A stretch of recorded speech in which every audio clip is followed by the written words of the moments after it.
Bomb Shelter for our special Valentine's Day episode. I'm Jenny. You're Jenny? All right, Jenny and Jenny. Are you Jenny's ready?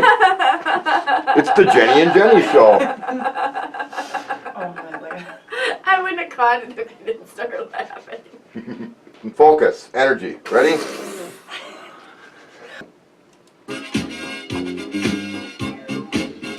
Hello, hockey fans, and welcome back to the Bomb Shelter for our special Valentine's Day episode. I'm Rebecca. And I'm Jenny. And together we are the ladies of Bombers Live. Coming to you every Sunday throughout the Great Lakes Hockey League season, bringing you the latest game results and news from every team in the GLHL.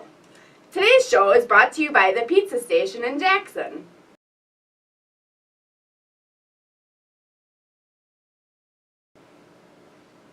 And also by BG Decal and Apparel in West Bend.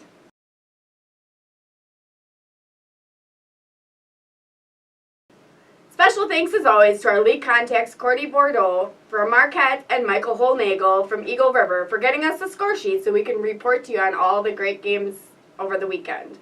Bombers Live birthdays this week. Today is number 21 for the Bombers, Stephen Klug. Happy birthday to you, Klug. Wednesday, Mosinee superfan, friend of the show, Jocelyn Kuklinski-Walters. Happy birthday to you, Jocelyn. And then Saturday, Mosinee's number 16, TJ Christensen. Happy puckin' birthday.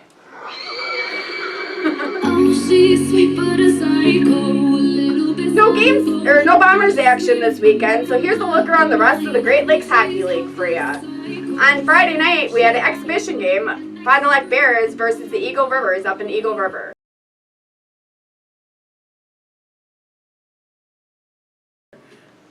First, we have Bears number 3, David Schlichting, scoring with an assist from number 18, Ryan Sable.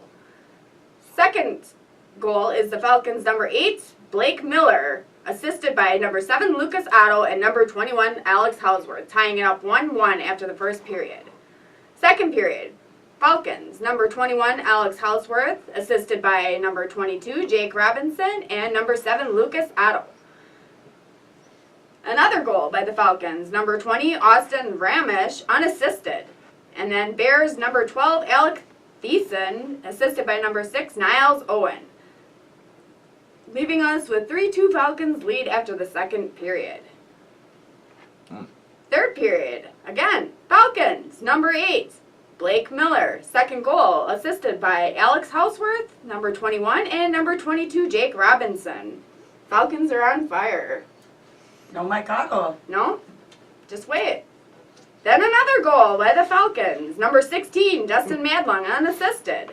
And last but not least, we have a goal by ER, number 19, Michael Otto. Assisted by number 21, Alex Hausworth.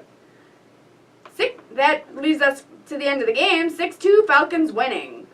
Goalies for that game were Bears number 30, Parker Pudjanovic, with 38 saves on 44 shots faced. Then for the Falcons, number 30, Mike Madish, with 30 saves on 32 shots faced. Nice. I heard that was a chippy game. No? Did you hear anything about that? Well, they had 16 penalties issued in that chippy game, with 2 fights, 4 misconducts, 4 roughing, and a goaltender, and 6 pieces of candy and some crushed beer cans on the ice. But that's what you'll have for that pond hockey weekend. It gets a little ruckus out there. I guess so. So we had another game Friday night. It was the Calumet Wolverines at the Marquette Mutineers.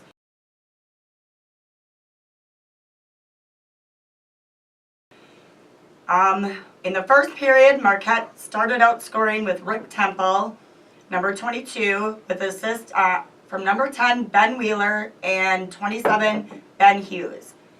Then Marquette scored again, number 26, Cordy Bordeaux, assisted by number 12, Wolf Bellinger, and number 7, Chris Freeborn. Then Cal answered with a goal from number 11, Logan Rustello and Cheese, assisted by number 17, Austin Riley, and then Cal scored again, and again it was Logan Rustello and Cheese. That's 2 goals for him so Oh far. yeah. and it was assisted by Ed Bering. Then Marquette answered back on number 19, Joey Enright, and that was unassisted. That was 3-2 Marquette after the first period. Going into the second, Cal scored. Number 7, Jim Bray, assisted by number 20, Mike Babcock. Then Marquette scored again. Number 12, Wolf Bellinger, assisted by Logan Rostello, and number 21, Mike Peterson. And again, Marquette scored with his second goal, Wolf Bellinger, assisted by number 9, Brandon Smaby. And then again, Marquette scored. Number 19, Joey Enright, assisted by Ben Wheeler and Kyle Parsons. That was 6-3 Marquette after the second period. Wow, Marquette's really tearing it up. I guess so. Third period, Marquette scored first. Number 11, Jordan Truxton, assisted by Wolf Bellinger. Number 26, Cordy Bardou. Then Calumet finally scored. Number 11, Logan Rostello and Cheese, and that was a hat trick for him. And it was unassisted. Hopefully they brought a bag of hats to throw out there for the poor guy. Who knows? Have to find out up there. Then Cal scored again. Number 88, Rory Anderson, assisted by Logan Rostello, and number 14, Ed Bering. And then again Cal, number 14, Ed Bering, assisted by 88, Rory Anderson, and number 11, Rostello and Cheese. Then to end the third period, Marquette scored. Number 21, Mike Peterson, assisted by number 17, Craig Hartz. It was an 8-6 Marquette victory. Game notes. There were 31 penalties issued for 108 penalty minutes, including 6 misconducts and 11 roughing calls. Dang. Wow. I bet they had to use a second sheet for that one. Oh, I bet. I wonder if the goalie box or the penalty box was really full at times. Maybe they had their beers in the penalty box. Laps. So goalies. Cal had number 29, Ryan Patrick, 19 saves on 26 shots faced. Marquette, number 32, Brandon Knopp, 27 saves on 33 shots faced. Not too shabby. No? Not too shabby. All right, well, then that leads us to Saturday's game. Marquette Mutineers at the Eagle Rivers Falcons for another pond hockey game.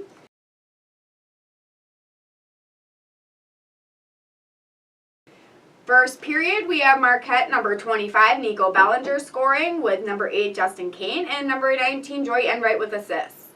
Then we have ER number 2, Alex Cornely, unassisted goal that lead him or put him at 1-1 tied after the first period. Second period, ER number 14, Devin Savola. Sorry, I just wrecked that, but then we have that assisted by number 9, Dylan Weber. And again, ER number 2, Alex Cornelli with his second goal, assisted by number 9, Dylan Weber, with 3-1 Eagle River after the second period. Third period, ER again, number 20, Austin Ramish, assisted by number 16, Dustin Madlung. And again, ER, number 13, Seth Johnson, assisted by number 21, Alex Houseworth. And last goal by ER again, number 3, Bob McDonald, E-I-E-I-O, assisted by number 2, Alex Cornelli. That's Falcons win 6-1. Wow. Yep. Goalie for Marquette is number 32, Brandon Knopp, with 42 saves on 48 shots faced. And goalie for Eagle River, number 30, Mike Maddish, 22 saves on 23 shots faced. Huge crowds over that weekend in the ER with those pond hockey games.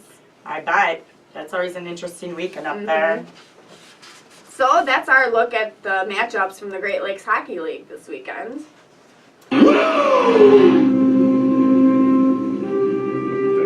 And now, in this, our Loving Valentine's Day episode, what better way to celebrate than have a guest from our arch rivals den here on the show. And at this time, we'd like to welcome Fond du Lac's Bear historian and super fan, Jeff Gibson. I'm scared. I'm a little afraid. Where's our traps? I don't know. I'm afraid he's gonna fall. AKA Bruiser. Teeth are pretty sharp. And there he is. A little warm underneath there. A little bit. Welcome to the game, Jeff. Here, I brought you a drink. Well, thank you very much. Thank you very much. Thanks for making it on the show. So, Jeff, how long have you been a Bears fan? I'm going to say roughly about 15 years. 15 You know, years. it grew more so as my son got, to the age where he could like hockey. So, him and I have been up and down the road throughout the G, traveling all the rinks, watching the team play. So then, when was the Bears' inaugural season? How long have the Bears been around? 1934. That's a long time. Long time. Is that the oldest team in the G, though? I doubt that, but Probably not. probably not. Some of those UP. Well, PLP. PLP? Portage Lake and Calumet been playing for a long time. Oh. So. Yeah. All right. Well, then how many league tournaments have you been to for the GLHL? Well, actually, this year's tournament's in Mosinee, so that's kind of where it all started. So, we're lapping it this year. So, So have you been to every tournament then? I've been to every tournament since then. Yeah. Wow. That's a good way to follow. What's your best memory as a Bears fan? Best memory's got to be beating the Bombers 7-1 on our home range. So. Really? One time thing. Oh yeah. We have it on YouTube if we want to watch it. Oh so. no, we're No, good. We're good. We're no, good. No links needed for that one. What is your favorite player in the GLHL over the years? It could be a Bear or any other player. Yeah, it's hard to say just one, but Carl Bresser really kind of, a buddy of mine. Carl Bresser's from Waupun. A buddy of mine, when I first started working at the company I'm at now, had mentioned, he knew I liked hockey, and he said, "Man, you should get out and see Waupun play. We got a guy by the name of Carl Bresser who's going to get drafted into the NHL." So I went to a couple of high school hockey games with him. Carl went on to get drafted, I believe, by the Atlanta Flames, and then he ended up coming back playing at Marion, and then after Marion came in. Played for the Bears. So, but we got Ryan Blick in there too, 6 consecutive years scoring champions. So he fun guy to watch over the years as well too. So, I have a question for you. Do you think fans make a difference at games? I used to think so. I mean, I was, I'm originally from Minnesota, so I thought. 87 and 91, I thought the Twins fans had a big impact on winning. So over the years, I thought fans have always made a difference. But then, a few years back, that kind of changed when one of the Bears fans one of the Bears players came out and said, fans don't make much of an impact on the game. So. What about the chirpy fans though? Yeah, well, Do those matter? Like you all know that some of us have some fans that like to chirp. a lot. Well, I mean, my feeling is if you pay $5 to come inside, you should be able to do whatever you want. Within reason. Within reason. Bring your whiz danglers and your cowbells and all that. Oh yeah. Just leave your profanity at the door, though. Yep. Correct. It's almost like we should develop a code or something if someone wants to write one of those up. So. The code on chirping. Have to get right on We that. can help you with that. Do we have the video?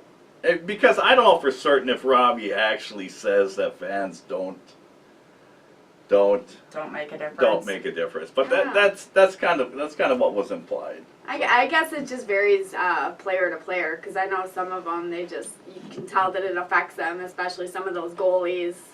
When they're down in, chaos corner. Chaos corner or down on our end. The only thing is though too is, I've been at games where, it seems like people are noisy, people are making noise, but later on when you actually watch the video of it, it's like, to be honest, you can't really hear them. So a lot of times the back boards knock down a lot of stuff. But again, You know, it's, I think part of. I guess it all matters because down where we sit in the corner down at Kettle Moraine Ice Center, we can hear another fan kitty corner far across the rink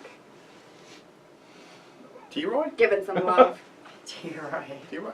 T-Roy, all I ask you, but is bring that stuff to Fondy. We the last regular season game of the year, West Bend comes up to Fondy. I'm a non-drinker. I got Gatorade in my Bears mug, but last regular season game of the year, T-Roy, bring it to Fondy. I'll meet you by the back bar. I'll buy you a drink. I'll even drink with you, buddy. Wow. I like what he brings to the rink, but you know it's you might need a little something we've gotten a little dead over the years. I don't know if you ever noticed that, but We've noticed.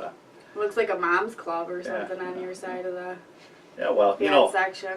I don't know if you guys know this or not, but they have a new posting going up today. Bears are looking for a road game snacks coordinator.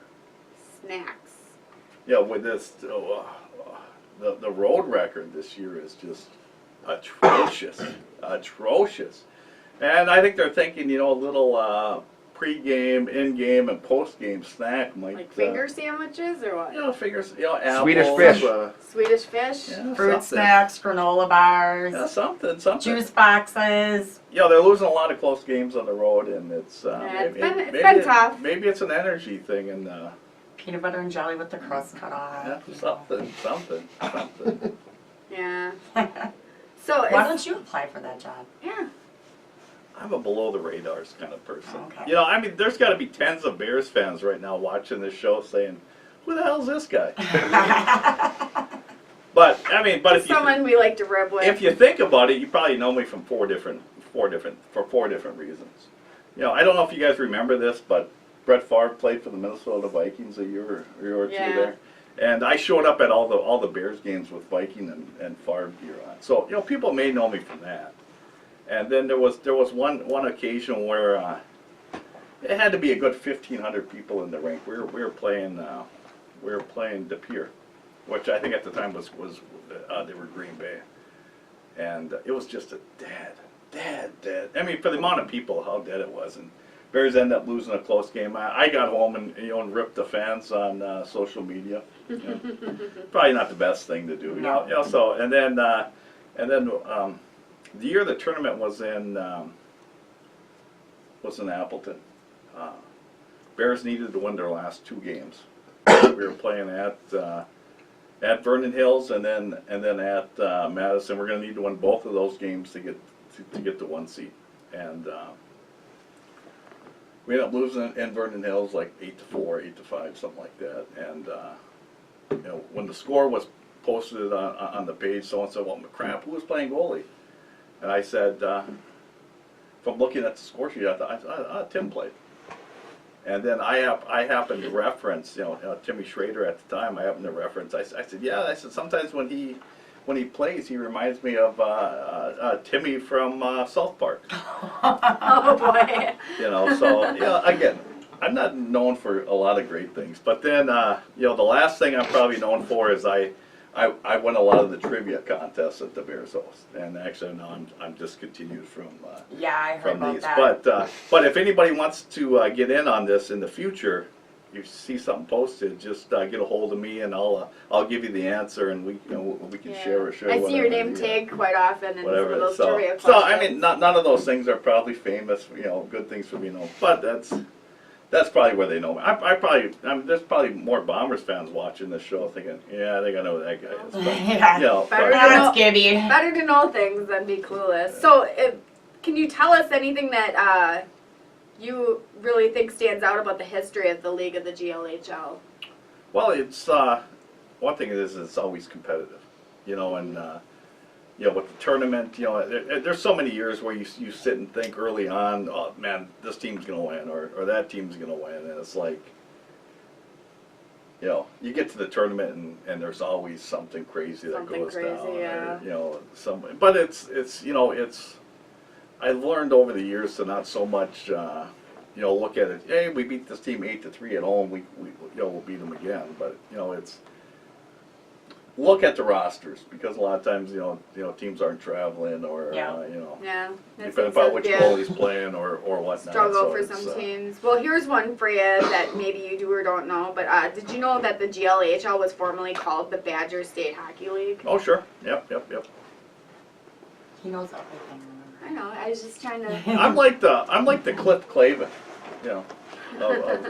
You know, the worst part is about being the Cliff Clavin is I've kind of always wanted to be the norm. So, but you know, you gotta stay in your lane. You know, that's just the way it is. All right. Well, thanks for joining us today, Jeff. We'll have you sit in on Jenny's segment for our Goon, Sieve, 3 stars, etc.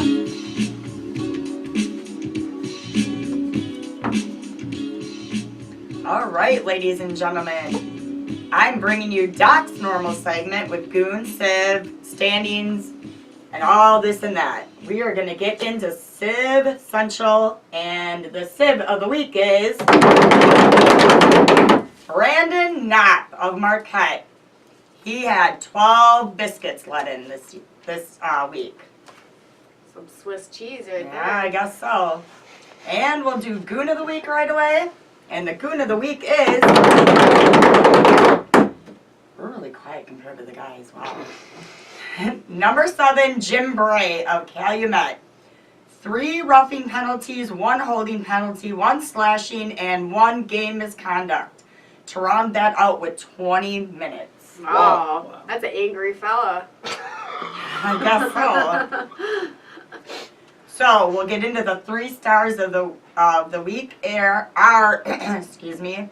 The 3rd star is Marquette Wolf Bellinger with 2 goals and 2 assists. Number 2 star goes to number 30 ER Michael Madish with a .976 game or save percentage. He stopped 41 of 42 goals. Wow. Must be that hacky hair really flowing in the breeze. I guess so. 2-time champ up in Portage Lake as a goalie. Yeah. Was he? Yep. Oh yeah, I forgot we had Mr. Encyclopedia over here. And the number 1 star goes to number 11 of Calumet, Logan Rostello and Cheese. I love saying that. Cheesy. That's cheesy. Yep, 3 goals and 3 assists. They ain't easy Way to being go, cheesy. Logan. So we'll get into the standings. Not a lot has changed. So we have West Bend 7-3 with 14 points. Mosinee is 6-2 with 12 points. Calumet is 6-3 with 12 points. Fox City is 6-4 with 12 points also. Marquette 5-6-0-1 with 11 points. Eagle River 4-4-1-1 with 10 points. De Pere, not in the rear anymore, 4-5-1 with 9 points. Then we have them Bears, 4-5 with 8 points. Hey, don't sleep on this team. Don't Yeah. sleep on this team. Well, wait, maybe go ahead and sleep on the team. Okay. We'll catch you in the tournament. Well, eventually nap time's got to be over. And then we have PLP, 2-8 with 4 whole whopping points. Ouch. And it is 46 days till tournament. You got your room booked or are you driving back and forth? Staying in the van down by the river. Actually, room was booked pretty early. We're actually in Mosinee. Oh, you're Okay. staying at the Quality? There's still 2 hotels there. 1. This will be There's only my 1 hotel there? Yeah, Quality. one quality. I know you've spent a lot of time at the Who Hut over in Wausau. So. This will be my 4th year in the tournament. This is We're going to my tournament. That's more 6th years year. than that's more years than De Pere's been at the tournament. Yeah. Wow.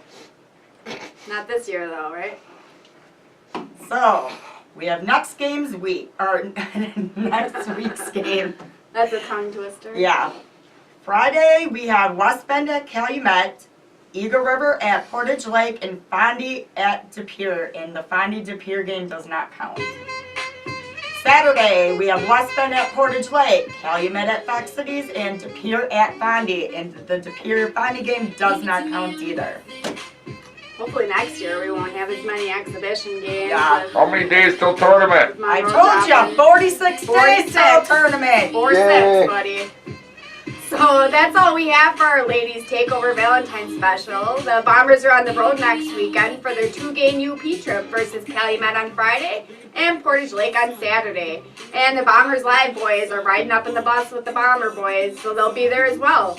Be sure to tune in next Sunday night and every Sunday night for all the news from the Great Lakes Hockey League. Until then, I'm Rebecca. And I'm Jenny. And I'm Jeff. And we're off like a progress. Go